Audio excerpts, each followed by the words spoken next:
Praise the Lord. आजच्या वचनाकडे आणि वर्शिपकडे जाण्याआधी आपण एक छोटीशी प्रार्थना करूया. पवित्र पवित्र पवित्र सेनाधीश परमेश्वरा बाप्पा, राजांच्या राजा आणि प्रभूंच्या प्रभू, तुझ्या नावाला मान महिमा गौरव आजता आणि सदा सर्व काळ असो.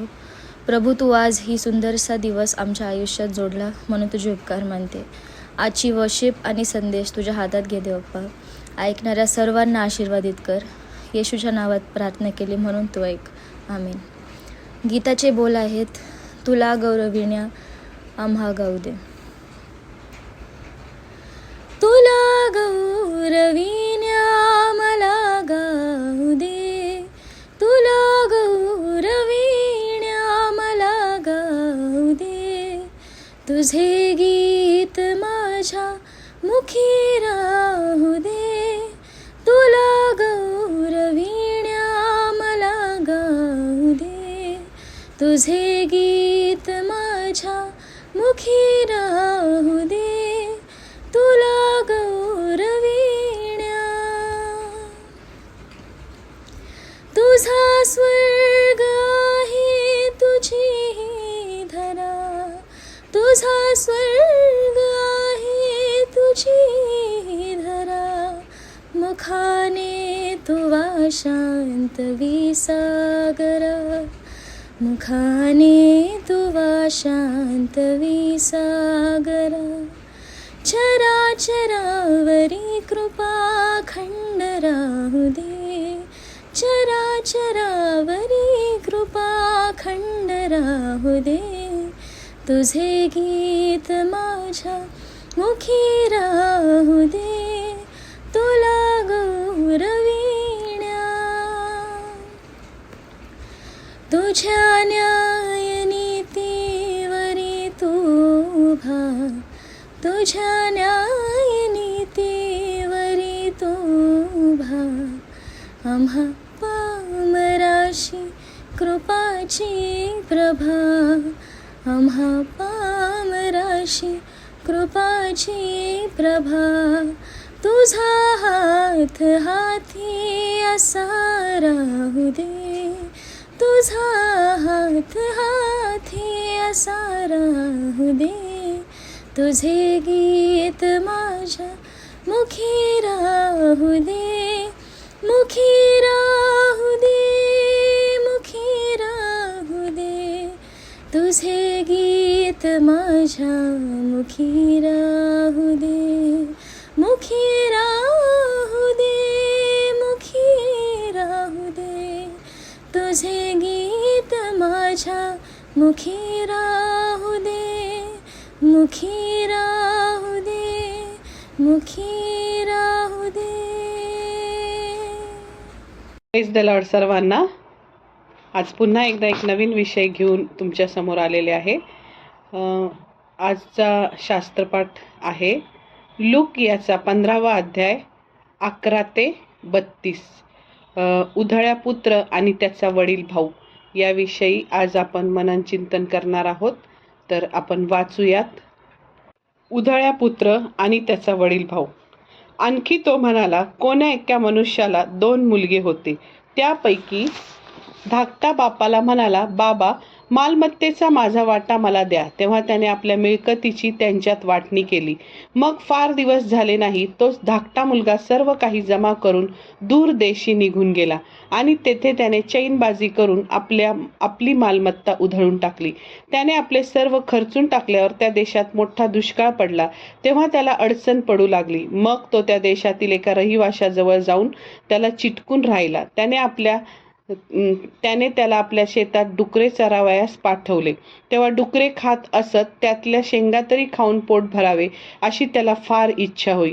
त्याला कोणीच काही देत नसे. नंतर तो शुद्धीवर येऊन म्हणाला, माझ्या बापाच्या कितीतरी मोलकऱ्यास भाकरीची रेलचेल आहे आणि मी तर येथे भुकेने मरतो आहे. मी उठून आपल्या बापाकडे जाईन व त्याला म्हणेन, बाबा, मी स्वर्गाविरुद्ध व तुमच्या विरुद्ध पाप केले आहे. आता तुमचा मुलगा म्हणून घेण्यास मी योग्य नाही. आपल्या एका मोलकऱ्याप्रमाणे मला ठेवा. मग तो उठून आपल्या बापाकडे गेला. तो दूर आहे तोच त्याच्या बापाने त्याला पाहिले आणि त्याला त्याचा कळवळा आला आणि धावत जाऊन त्याच्या गळ्यात गळा घालून त्याने त्याचे मुके घेतले. मुलगा त्याला म्हणाला, बाबा, मी स्वर्गाविरुद्ध व तुमच्या विरुद्ध पाप केले आहे. आता तुमचा मुलगा म्हणून घेण्यास मी योग्य नाही. पण बापाने आपल्या दासांना सांगितले, लवकर उत्तम झगा आणून ह्याला घाला.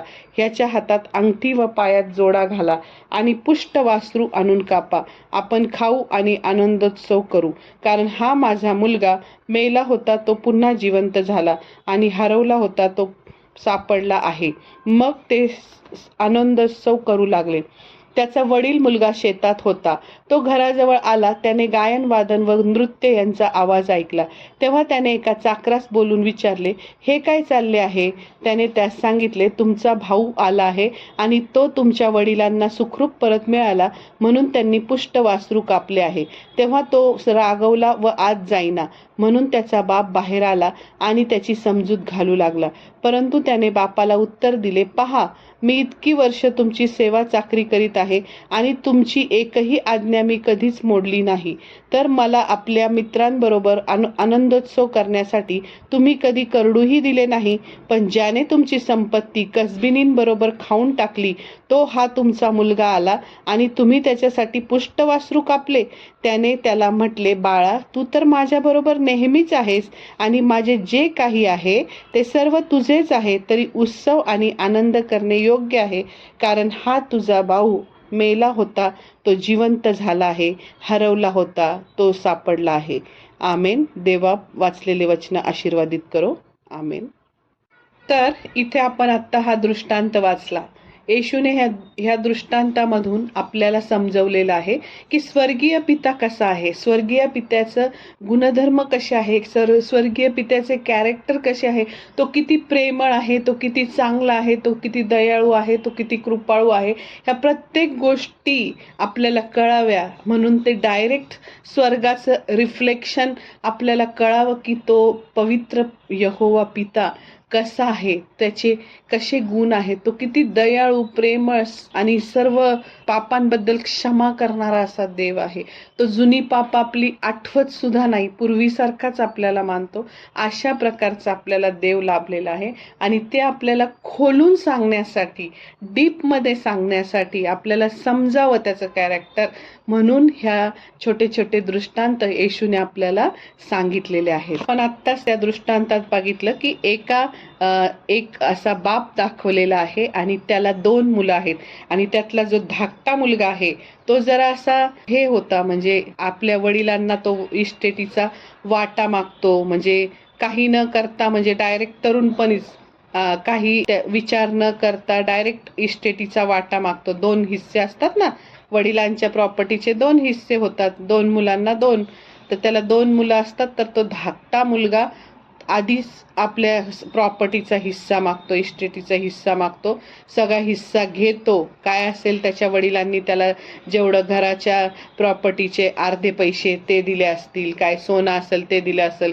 किंवा काय जे असेल त्या वडिलांकडे जेवढं असेल तेवढा त्याचा अर्धा भाग त्यांनी त्याला देऊन टाकला. त्याने असं अपोज केलं नाही किंवा विरोध केला नाही त्याच्या वडिलांनी की नाही, मी नाही देणार, तुला राहायचं असेल तर तू इथंच राहू शकतो. त्या वडिलांनी डायरेक्ट त्यांनी इस्टेटीचा वाटा मागितला, अर्धा वाटा मला द्या, तर त्यांनी देऊन टाकला.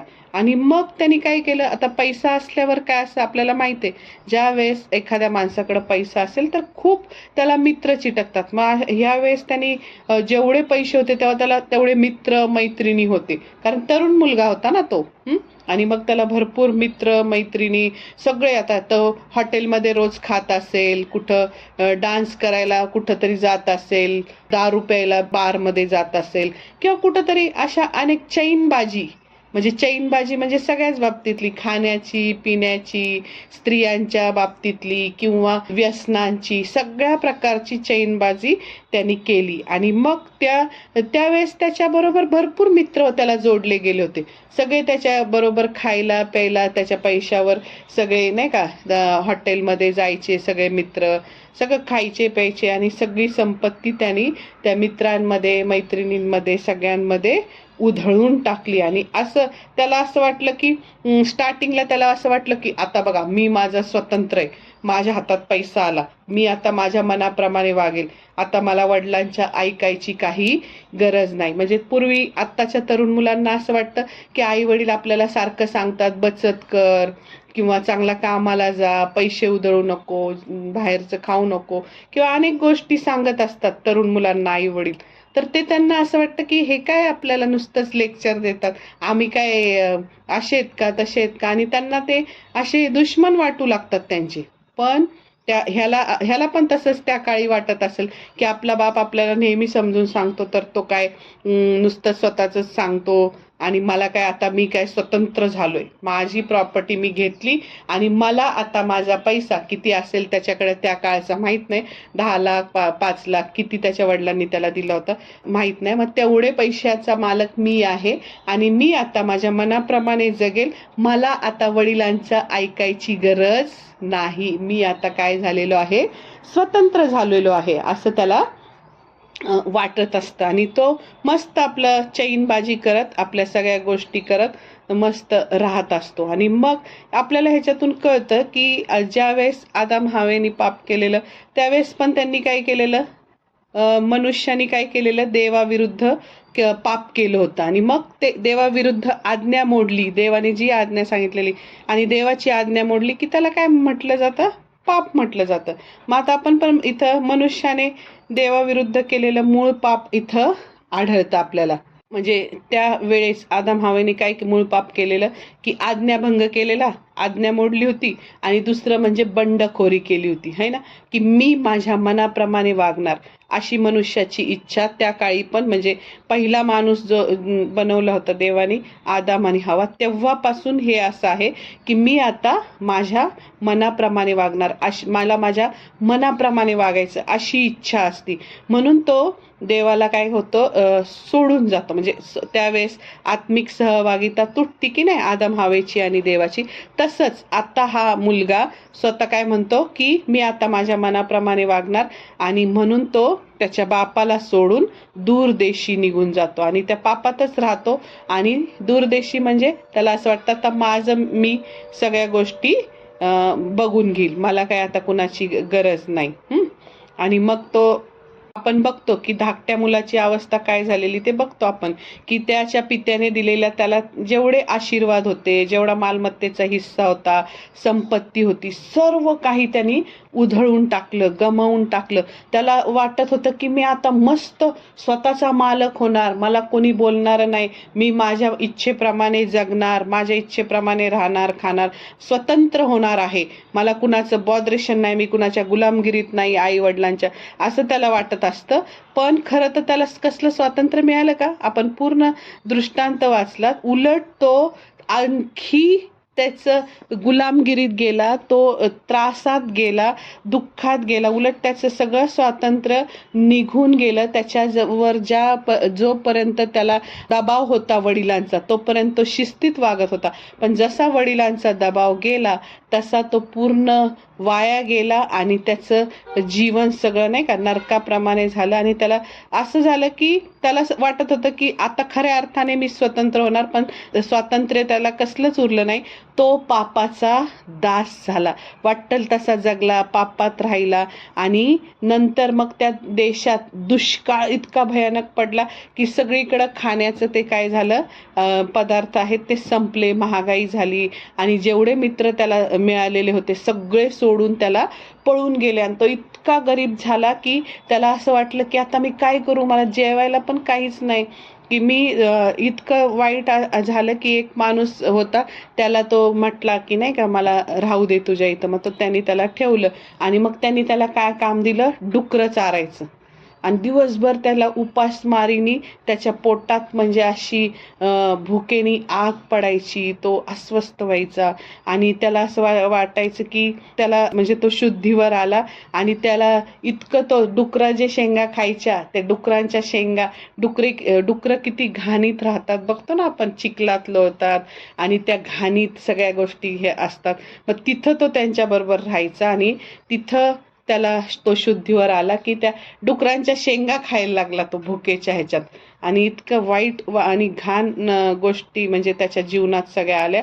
आणि मग तो शुद्धीवर आला की माझ्या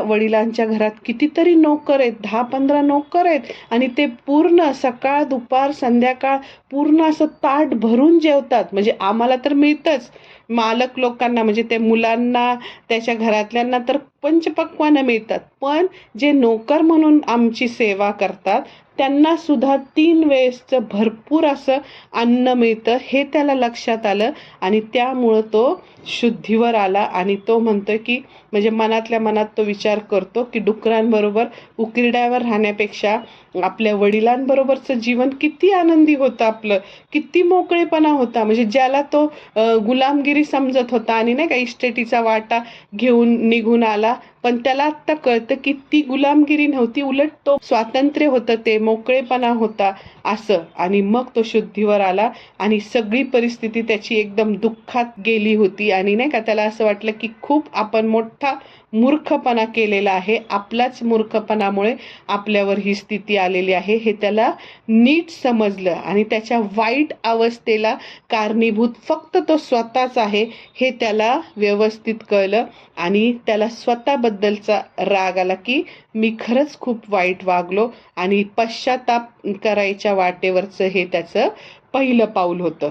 त्याने मग ह्या मुलाने आपल्या पापाची कबुली दिली, म्हटला की मी स्वर्गाविरुद्ध पाप केलं आहे. म्हणजे स्वर्गाविरुद्ध म्हणजे देवाविरुद्ध, मी देवाविरुद्ध काय केलेलं आहे, पाप केलेलं आहे. आणि आता मी पाप सोडून द्यावं आणि वडिलांकडं परत जावं असा त्याने पहिला मनात निश्चय केला. म्हणजे ते डुकरांच्या शेंगा तो खात होता, डुकरं चारत होता, त्यावेळेस त्याने त्याच्या मनात परिवर्तन झालं, त्याला पश्चाताप झाला. तो विचार करू लागला की मी स्वर्गाच्या विरुद्ध देवाविरुद्ध पाप केलेलं आहे आणि मी आता ह्या परिस्थितीला मीच कारणीभूत आहे.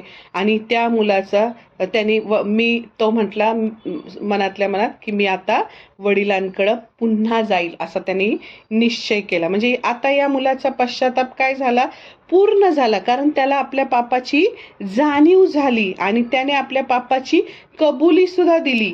तो आपल्या पापांपासून माघारी वळाला. म्हणजे ज्या गोष्टी तो करत होता त्या गोष्टीत राहिला का नाही, त्याला तो शुद्धीवर आला. त्याला कळलं की ह्या ज्या गोष्टी माझ्यावर आलेल्या आहेत त्या फक्त माझ्या स्वतःच्या पापांमुळे आलेल्या आहे आणि मी पूर्णपणे चुकलो आहे. आणि त्यांनी त्या पापांचा स्वर्गाविरुद्ध पाप केलं ही कबुली दिली, त्यांनी पश्चाताप केला, त्याला पापाची जाणीव झाली आणि तो पूर्णपणे त्याने ते पाप काय केलं, सोडून पापापासून माघारी वळाला. आणि खरा जेव्हा आपण पश्चाताप करतो तेव्हा ह्या 3 गोष्टी असल्याच पाहिजेत.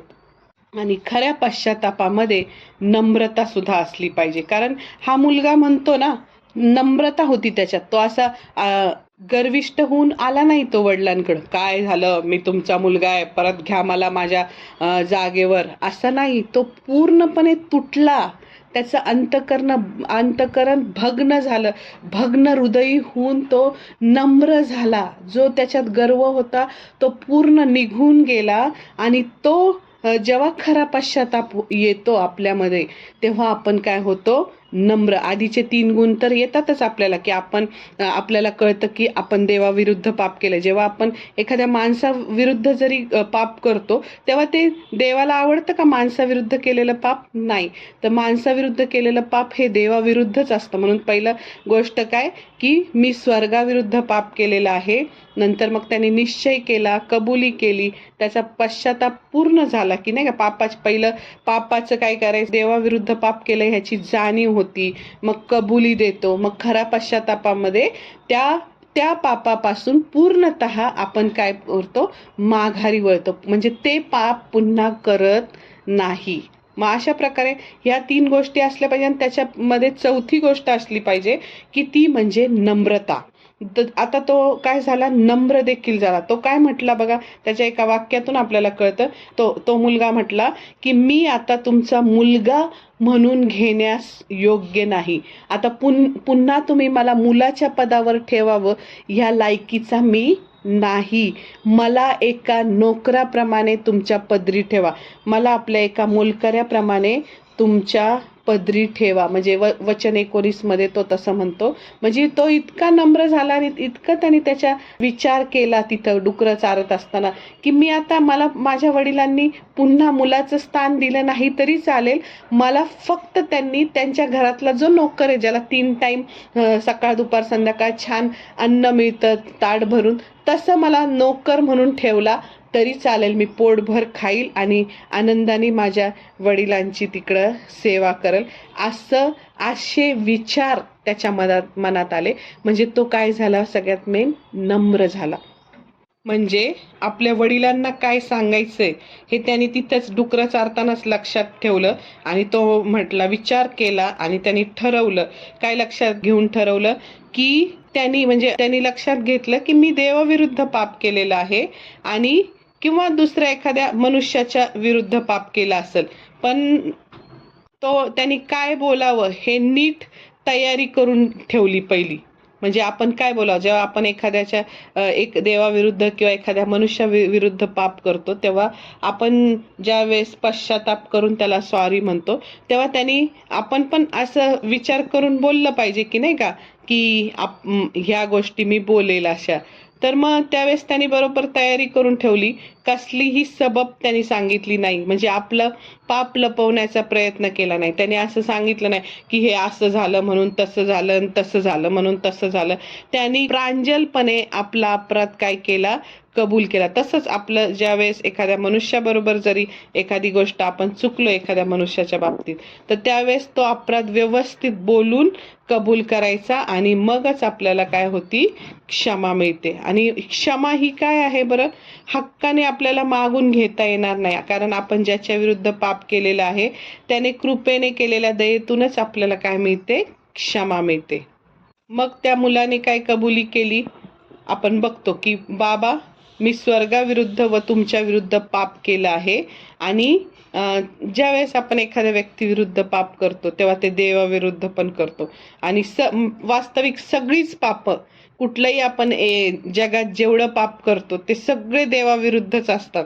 आणि मग इकडं तो बाप बघतो आपण, बापाचं कॅरेक्टर बघतो की इकडं हा बाप आपला हरवलेला मुलगा, घर सोडून गेलेला मुलगा कधी परत येईल, रोज चौकात जाऊन आपल्या मुलगा आज येईल उद्या येईल असं करत करत रोज त्या चौकात जाऊन लांबपर्यंत नजर टाकून आपल्या मुलाच्या येण्याची वाट बघत बसला होता आणि मुलाच्या वाटेकडे डोळे लावून बसलेला होता. त्याने कधीच आशा सोडली नव्हती. म्हणजे त्या बापाने आशा सोडली नव्हती की माझा मुलगा मेला असेल किंवा काय असं तसं काय. तर त्यांनी काय केलं होतं, मुलांनी बापावर प्रेम करायचं सोडलं होतं, पण बापा मुलावर प्रेम करायचं कमी केलं नव्हतं. जेव्हा मुलगा घराजवळ आला तेव्हा तो लांब आहे, चौकामध्ये लांब आहे, तोच त्याच्या बापाने त्याला पाहिलं आणि त्याला त्याचा कळवळा आला, हा चालत येतोय ना तो माझा मुलगाच आहे असं बघून त्याला लांबूनच त्याचा कळवळा आला. मग या मुलाने आपल्या पापाचा पाढा वाचून माफी मागण्यापूर्वीच त्याच्या पित्याने त्याला क्षमा केली. म्हणजे पुन्हा पुत्रपणाचा हक्क त्याला पूर्णपणे बहाल केलेला आहे. आणि म्हणजे खरे तर या बापाने त्याला आपला पुत्र म्हणावा अशी त्याची लायकी उरली नव्हती. बघितलं ना की संपूर्ण खर्च करून आला आणि त्याची लायकी त्याच्या बापाने विचारात घेतली नाही.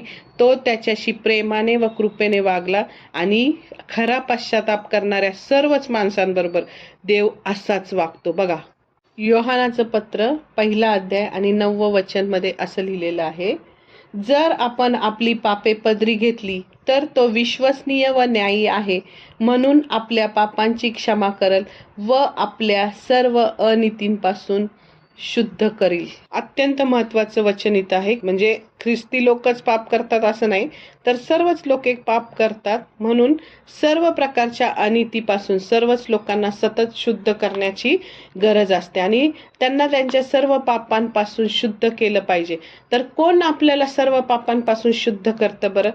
तर आपल्याला पूर्ण विश्वास आहे की येशूचं रक्त आपल्याला सर्व पापांपासून शुद्ध करतं. हे आपल्याला योहानाने सांगितलेलंच आहे वचन 7 मध्ये. पण हे कसं घडू शकतं? आम्ही काही केलं पाहिजे का? तर होय, केलं पाहिजे. आपण काय केलं पाहिजे? आम्ही आमची पापे कबूल करून त्यांच्याकडे पाठ फिरवली पाहिजे, म्हणजे पश्चाताप केला पाहिजे, कबूल केली पाहिजे, ख्रिस्ताला सांगितलं पाहिजे की हे पाप माझ्याकडून झालेलं आहे आणि आता मी हे पुन्हा पाप करणार नाही. आणि मगच देव आमची पाप पुसून टाकल आणि आमच्या सर्व अनितीपासून तोच आम्हाला शुद्ध करेल. आत्ताच आपण वचन वाचलं ना 9, किती सुंदर असं वचन आहे की तो आम्हाला सर्व अनितीपासून शुद्ध करेल. काय लिहिलंय वचनात, जर आम्ही आपली पापे पदरी घेतली तर तो विश्वसनीय व न्यायी आहे, म्हणून आपल्या पापांची क्षमा करेल व आपल्याला सर्व अनितीपासून शुद्ध करील. आपल्याला ख्रिस्ती लोकांना निराश व्हायची गरज नाही. आपल्याला आपण म्हणजे मत्ते 5व्या अध्यायात 4थ्या वचनात लिहिलेलं आहे ना की शोक करा, नाही का, शोक करतात ते धन्य कारण त्यांचं सांत्वन होईल. तर आपण शोक करायचा पापांसाठी, पण आपण निराश बनायचं नाही, कारण आमच्यासाठी क्षमा आणि शुद्धीचं साधन उपलब्ध आहे. आम्ही आमची पापे कबूल करावी असं इथं योहान आपल्याला सांगतो. म्हणजे याचा अर्थ आपण समजून घ्यायला पाहिजे की तो पश्चातापाविषयी बोलत आहे. योहान इथं काय करतोय, पश्चातापाविषयी बोलतोय. म्हणजे आम्ही आपल्या फक्त ओठांनी पापाची कबुली देणं पुरेसं नाही, आपण कृतींनी पण त्याची कबुली दिली पाहिजे. म्हणजे आम्ही आमच्या कृती त्या मारल्या पाहिजे. समजा एखादा माणूस पूर्वी चोरी करत असेल तर त्यांनी ती चोरी करणं बंद केलं पाहिजे. त्या पापाचा, चोरीचा इतका तिटकारा द्वेष त्याला निर्माण झाला पाहिजे की त्याने त्या पापाचा द्वेष करून त्याच्याकडं पाठ फिरवली पाहिजे. याला म्हणतात खरा पश्चाताप. आणि मग इथं हे लक्षात ठेवायचं की ज्या वेळेस आपण पापाची कबुली करतो तेव्हा नाव घेऊन प्रत्येक पापाची कबुली द्यायला पाहिजे. म्हणजे आता असं सर्वसाधारण एकत्र माझ्या पापांची मला क्षमा कर असं द्यायचं नाही. प्रभू, मी तुझ्या विरुद्ध ही गोष्ट केलेली आहे. मी म्हणजे जर आपण 50 पाप केली असतील तर 50 प्रकारच्या पापांची कबुली येशूकडं दिली पाहिजे.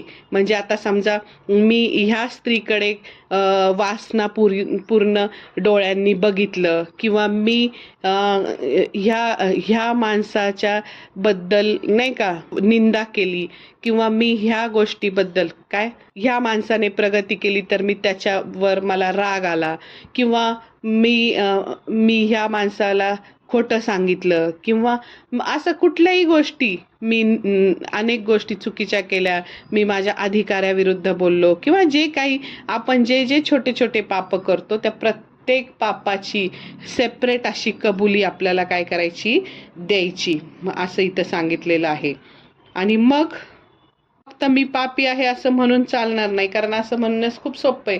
कारण सर्वच पापी आहे, म्हणून प्रत्येक पापाचा वेगळा विचार करून त्या प्रत्येक पापाविषयी मी मगाशी सांगितलं, प्रत्येक सेपरेट पापाविषयी देवाकडं क्षमा मागितली पाहिजे. इथं योहान आपल्याला ते सांगते. म्हणजे आम्ही आपली पापे देवाजवळ कबूल केली पाहिजे. मग त्यामध्ये सर्वसाधारण पाप असं तो म्हणत नाही, तर सगळी प्रत्येक पाप. आणि मग तो म्हणतो की देव विश्वसनीय व न्यायी आहे.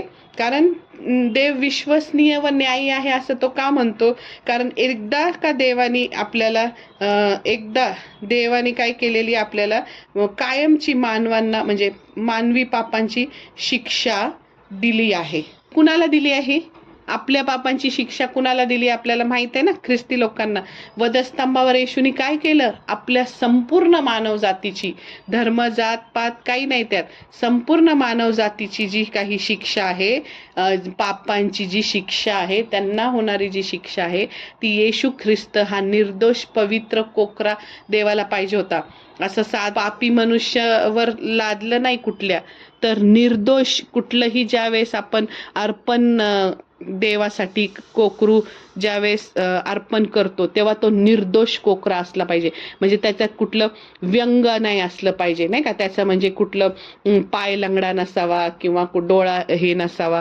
हे आपल्याला माहिती आहे की ज्या वेळेस अर्पण देतात देवाला तेव्हा ते निर्दोष आणि पवित्र. मग तसंच आपला संपूर्ण मानव जातीसाठी तो कोकरा बनून जो वधस्तंभावर गेलाय, त्यांनी रक्त सांडलं, तेव्हा तो निर्दोष पापरहित, म्हणजे त्यांनी कुठलंच पाप न केलेला निर्दोष कोकरा पाहिजे होता देवाला. आणि तो संपूर्ण मानव जातीत कुणीच मिळाला नाही ना देवाला. तर मग त्यामुळे त्याला स्वतःचा मुलगा खाली पाठवावा लागला आणि तो ख्रिस्त प्रभू होता आणि त्याच्यावर आपल्या पापांची शिक्षा लादली आहे. म्हणून जे येशूवर विश्वास ठेवतात, त्याच्या रक्तावर विश्वास ठेवतात, त्याच्या येण्यावर विश्वास ठेवतात, त्यांनी आमच्यासाठी वधस्तंभावर प्राण अर्पिला आहे, याच्यावर विश्वास ठेवतात, त्यांना तो पुन्हा शिक्षा करणार नाही. बघा, आता आपण विश्वास ठेवलाय, आपली सगळी पापं कुणावर लादली गेली?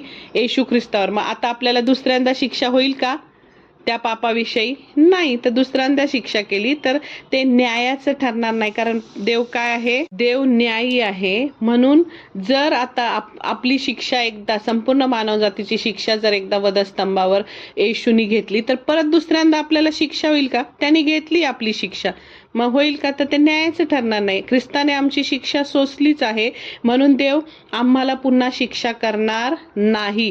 तो आम्हाला क्षमा करून आमची शुद्धी करेल आणि जर त्यांनी आम्हाला पुन्हा दोषी धरलं तर तो विश्वासू आणि न्यायी ठरणार नाही.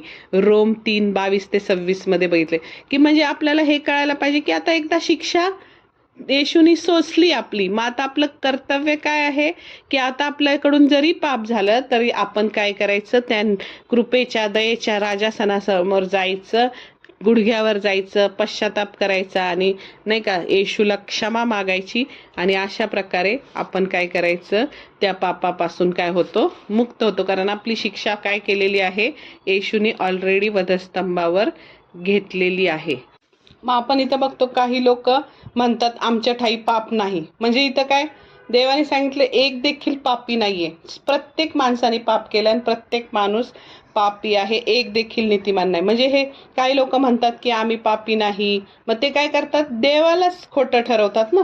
देव म्हणतो सगळे मनुष्य पापी आहेत, रोम 3:10-12 मध्ये. आणि म्हणून तर सगळे पापी आहेत, म्हणून तर देवाला म्हणजे पित्याला, ख्रिस्ताला खाली पाठवावं लागलं ना, संपूर्ण मानवजातीच्या पापासाठी.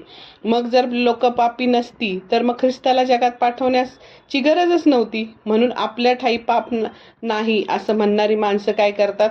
वचनालाच खोटं ठरवतात आणि देवाच्या वचनाचा असा माणूस काय करतो?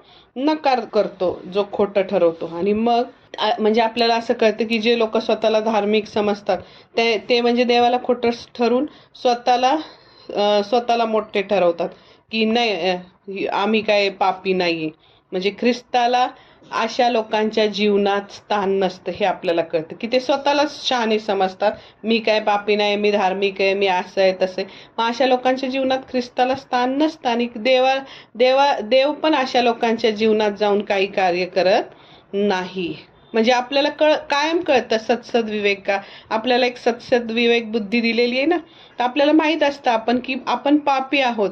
देव आपल्याला बोलतो आपल्या पापांविषयी आणि मग जेव्हा देव आपल्याबद्दल बोलतो तेव्हा आपण देवाच्या शब्दाकडं दुर्लक्ष करायचं नाही. आणि आमच्या अंतकरणातून म्हणजे जर आपण असं बोललो की नाही का मी पापी नाही, म्हणजे त्याचा अर्थ आपण वचनालाच नाकारतोय. आपण पापी होतो म्हणून तर ख्रिस्ताला यावं लागलं ना. आणि आत्ता पण रोज रोज आपल्याकडून पाप होतात, तर रोज रोज आपण काय केली पाहिजे? क्षमा मागितली पाहिजे, त्या कृपेच्या राजासनाकडे गेलं पाहिजे, पश्चाताप करायचाच. पण नकळत एखादं पाप पटकन झालं आपल्याकडून, मग त्या पापाबद्दल आता मेन पाप तर आपण सोडूनच द्यायची. कुठली जी काही आपण आधी करत असू ती आता ख्रिस्त कळाल्यावर तर ती सोडूनच टाकलेली. पण तरी छोट्या छोट्या माणूस आहे, छोट्या छोट्या गोष्टी, एखाद दुसरी गोष्ट आपल्याकडून होती तर ती आपण काय करायची? देवाकडं कबूल करायची. ह्या दृष्टांतावरून आपल्याला काय कळालं की जर पश्चातापी अंतकरणाने ह्या उधळ्या पुत्रासारखं जर आपण गेलो देवाकडं, तर देव जे लोक पश्चातापी अंतकरणाने देवाकडे येतात त्यांच्यावर तो कशी दया करतो, कसं प्रेम करतो हे आपण ह्या दृष्टांतावरून आपल्याला स्पष्ट झाले. तो आम्हाला दोष देणार नाही, तो आम्हाला शिक्षा करणार नाही, तो जणू काही आपण कधीच पाप केलं नाही अशा प्रकारे तो आमचा स्वीकार करेल. कारण आपण बघितलं की त्यांनी त्याचं सगळं बोलायच्या आधी, त्या मुलाने आपल्या पापाचा पाढा वाचायच्या आधी, माफी मागण्यापूर्वीच पित्याने त्याला क्षमा केली. तो म्हटला, जा ह्याला आंघोळ घाला, ह्याच्या पायात जोडे घाला, ह्याला उत्तम झागा हे करा, त्याला अंगठी घाला, त्याला नाही का सगळ्या गोष्टी करा. मग तो काय बोलायच्या आधी त्याने त्याला पुन्हा मुलाच्या पदावरचं स्थान त्याला दिलं. तो तर काय म्हणायला आला होता की पप्पा मला तुम्ही मोलकरी म्हणून, तुमचा नोकर म्हणून मला ठेवा, असं नम्रपणे तो बोलायला आला होता. पण ते न काही विचारता त्यांनी जशी दया केली होती तसं स्वर्गीय पिताही आपल्यावर काय करणार आहे, अशीच दया करणार आहे. जणू आम्ही कधी पाप केलंच नाही अशा प्रकारे तो आमचा स्वीकार करेल. आमच्या पापांची कधीच तो आठवण करणार नाही. मग इथं अजून एक, ह्या गोष्टीला अजून एक वेगळं वळण लागले, ते म्हणजे थोरला भाऊ. तो थोरला भाऊ कशा प्रकारे वागतो त्याचं पण इथं आपण थोडंसं बघू. की इथं नंतर आपल्याला कळलं की बाहेर त्याचा थोरला भाऊ येतो. आणि तो थोरला भाऊ बाहेर विचारतो नोकरांना की काय चाललंय माझ्या घरात, कसलं गाणे वाजवायचा, वाद्य वाजवायचा आवाज येतो नाच गाण्यांचा. मग तो म्हणतो की ते कोणीतरी नोकर त्याला सांगतात की तुमचा धाकटा भाऊ जो आलेला आहे, तो जो हरवला होता तो आलाय आणि त्याच्यासाठी तुमच्या वडिलांनी मोठी मेजवानी दिलेली आहे. थोरला भाऊ इतका रागावतो, आपल्याला बघतो आपण वचन 28 मध्ये कळतं तो खूप रागावला. आणि धाकट्या भावाचा त्याला मत्सर वाटला.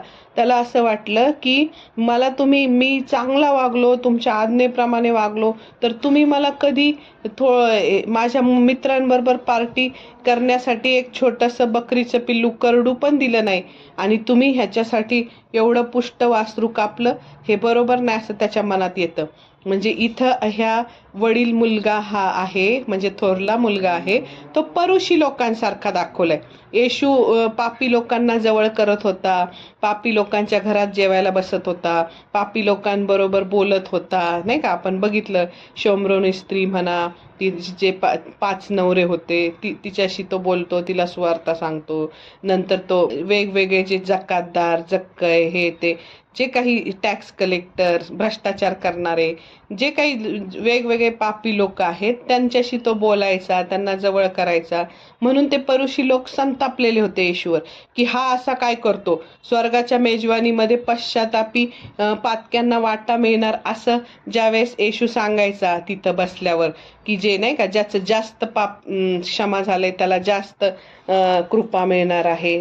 येशू नाही का एक दिवशी म्हणतो की कुणाला जास्त आनंद होईल, ज्याचे 500 रुपये माफ झाले त्याला जास्त आनंद होईल की ज्याचा 1 रुपया माफ झाला त्याला जास्त आनंद होईल. तर मग तो म्हणतात की ज्याचे 500 रुपये माफ झाले त्याला आनंद होईल. मग तसंच पापांच्या बाबतीतलं आहे. म्हणजे येशू त्यांना सांगत होता की पश्चातापी लोकांना पण स्वर्गाच्या मेजवानीत वाटा मिळणार आहे, म्हणजे स्वर्गीय राज्य मिळणार आहे. तेव्हा त्या परुषी लोकांना येशूचा खूप राग आला. ते म्हणायचे की फक्त यहुदी लोकच अस्सल वारस आहेत, तेच स्वर्गात जाणार आहे, बाकीचे हे परराष्ट्रीय लोक कुणालाच स्वर्गाच्या राज्याचा वाटा मिळणार नाही, असा त्यांचा प्रश्न होता. आणि येशू तर संपूर्ण जगाला तारण्यासाठी तयार करायला आला होता ना. जे पश्चाताप करतील, जे येशूवर विश्वास ठेवतील त्यांना सगळ्यांना स्वर्गीय राज्य मिळणार आहे असं येशू प्रचार करत होता. आणि मग त्याच्यामध्ये हा परुषी लोकांसारखाच हा वडील भाऊ, थोरला भाऊ होता. आणि तो स्वतःला खूप नीतिमान समजत होता की बघा मी तुमच्या इच्छेप्रमाणे वागलो, मी कधीच तुमच्या त्यांनी सगळी इस्टेट घेतली आणि कसबिनींबरोबर वाया घालून आला, आणि मी तुमची इतके वर्ष सेवा चाकरी केली, तुमची कधीच आज्ञा मी मोडली नाही असं तो म्हटला. आणि म्हणजे भावावर प्रेम करायचं त्यांनी नाकारलं, भावाला क्षमा करायची त्यांनी नाकारलं. तो भाऊ खऱ्या पश्चातापाने आला होता ना.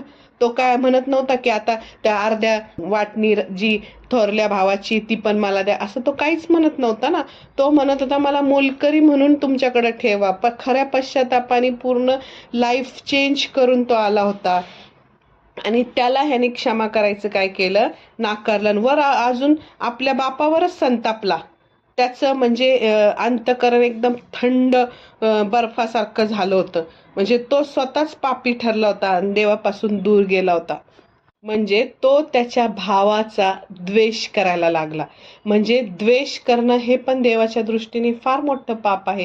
हे आपण लक्षात घेतलं पाहिजे की रोम 13:13 मध्ये बघतो, 1 करंथीकरचा अध्याय 3 वचन, बरेच वचन आहेत, गलती 5:21. द्वेष हे खूप मोठं काय आहे, पाप आहे. जो आपल्या भावाचा द्वेष करतो खरं तर त्याला त्याच्या भावाचा उत्कर्ष सहन होत नसतो.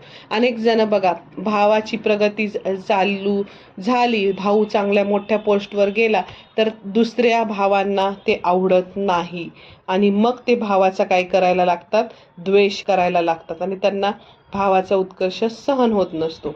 आणि मग जो भावाचा द्वेष करणारा असतो तो त्याच्यावर प्रेम करतच नाही. कारण प्रीती कधी द्वेष करते का? नाही, प्रीती द्वेष करत नाही. आपल्याला माहिती आहे, करंथीकराचा 1 अध्याय 1 पत्र 13 अध्याय 4 वचन. कारण जो त्याच्या भावाचा द्वेष करतो, जो एखादा माणूस आपल्या भावाचा द्वेष करतो तो त्याच्या विरुद्ध पाप करत असतो. कारण द्वेष करणं हे काय आहे, पाप आहे, आनंद नसतो तो. तर मग या बापाचं त्याच्या वडील मुलावर पण प्रेम होतं, म्हणजे बापाचं दोन्ही मुलांवर प्रेम होतं, धाकट्यावर पण होतं आणि थोरल्यावर पण होतं. तो काय म्हणतो, त्याला समजून सांगतो त्याचा बाप की माझं जे काही आहे ते सर्व बाळा तुझंच आहे. आता काय, त्याला त्याचं वाटा देऊन टाकलेलं, माझं जे काही ते सर्व तुझंच आहे असं समजून सांगतो. तो भाऊ परत आलाय तर आता वडील मुलाचं काही नुकसान झालं नव्हतं, तो काय त्याची इस्टेट मागणार नव्हता, पण पित्याचं प्रेम दोन्ही मुलांना भरपूर मिळून उरण्या एवढं होतं. आणि तशीच देवाची कृपा पण प्रत्येकाला भरपूर मिळेल, एवढी महान कृपा आहे देवाची की सूर्याचा प्रकाश पापी आणि जे चांगले लोक सर्वांवर सूर्याचा प्रकाश पडतो. उष्णता, सगळ्या हजारो गोष्टीत लाखो गोष्टी सगळ्यांना मिळतात, पाप्यांना पण मिळतात, चांगल्यांना पण मिळतात. त्यामुळं आपल्याला ती कमी मिळतं असं नाही, है की नाही. तर मग देवाची कृपा अशी अपार आहे, त्याला अमर्याद आहे, त्याला देवाचं वतन पण अमर्याद आहे. म्हणून आपण कुणाचाच द्वेष करण्याचं कारण नाही. ज्याला त्याला त्याच्या वेळेप्रमाणे मिळणार आहे. देवाचं सगळ्यांवर सारखं प्रेम आहे, कुणाला लवकर मिळतं, कुणाला उशिरा मिळतं आणि प्रत्येक जण कशा प्रकारे त्या गोष्टी घेतो. आता आपण जर कधी हातपायच नाही हलवले, आपण म्हटलं मला नोकरी करायचीच नाही, मला घरातच बसायचंय, मग आपण श्रीमंत होऊ का? नाही. आपण जर आपले हातपाय हलवले, आपण पहाटे उठलो, कामाला गेलो तर आपल्याला चांगला पगार मिळेल, मग हळूहळू आपली परिस्थिती सुधारेल. मग देवाने जरी आपल्याला 24 तास दिले तर पण आपण जर आळशीपणात झोपा काढत राहिलो तर आपली प्रगती होणार नाही.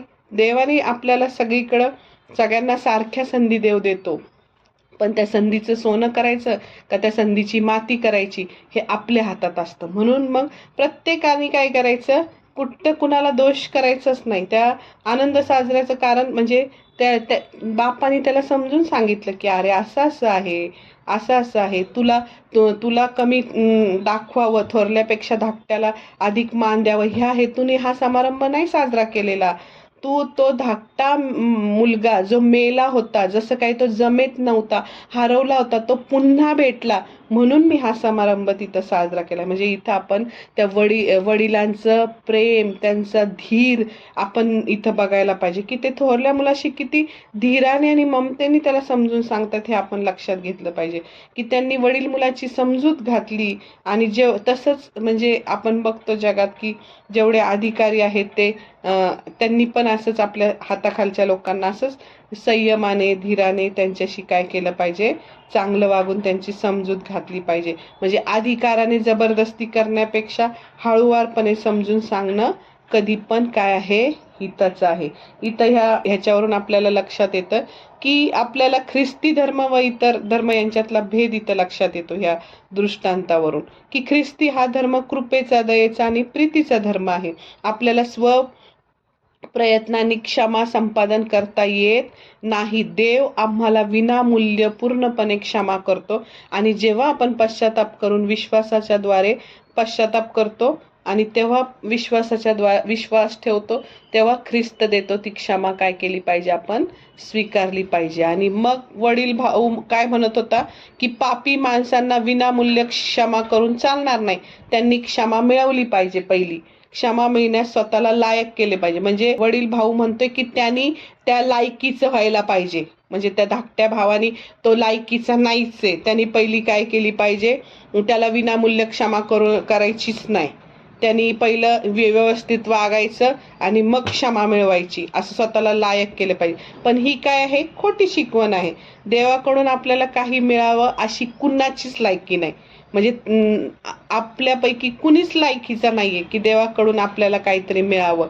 पण प्रत्येक बाबतीत कोणीतरी देवाची आज्ञा पाळली असं कुणाला काहीच म्हणता येणार नाही की मी देवाच्या सगळ्या आज्ञा पाळल्या म्हणून मी स्वर्गात जातो. आता आपण पूर्णपणे पापी होतो आणि आपल्याला सर्वस्वी देवाच्या दयेवरच अवलंबून राहायचं होतं. आणि प्रत्येक जण आत्ताही आपल्या जीवनात हरवलेला पुत्र आहे, उधळा पुत्र आहे.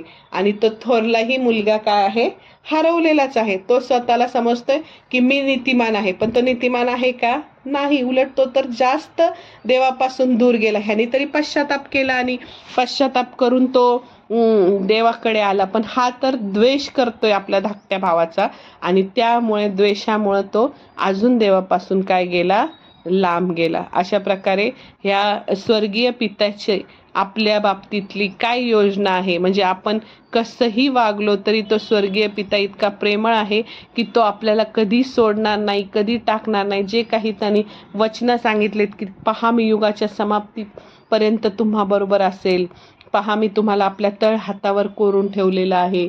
तरुण सिंहासही वान पडेल, पण जे त्याच्यावर विश्वास ठेवतात, जे त्याला शरण येतात त्यांना कशाचीही वान पडणार नाही. मीच तुमचा उत्तम मेंढपाळ आहे, मी तुमच्यासाठी आपला प्राण देतो. हे हजारो वचनं त्यांनी फक्त आपल्यासाठी दिलेले आहेत, आपल्या चांगल्यासाठी दिलेले आहेत. आणि तो आपल्यावर जीवापाड प्रेम करतो. आपली लायकी आणि पात्रता नसताना सुद्धा त्यांनी आपल्याला काय केलेले आहे, विनामूल्य पूर्णपणे क्षमा केलेली आहे. असा हा आपला स्वर्गीय बाप्पाचं कॅरेक्टर या उधळ्या पुत्राच्या वडिलांमधून आपल्याला जाणवतं. आणि उधळे पुत्र कोण आहेत, आपण सर्वजण आहोत. अशा प्रकारे हा दृष्टांत तुम्हाला सगळ्यांना समजला असेल अशी खात्री करते आणि देवाला धन्यवाद देते, पवित्र आत्म्याला धन्यवाद देते, येशू ख्रिस्ताला धन्यवाद देते की ह्या अध्यायाद्वारे पवित्र आत्मा माझ्याद्वारे तुमच्याशी बोलला. देवा तुम्हाला सर्वांना आशीर्वादित करो. थँक्यू. God bless you.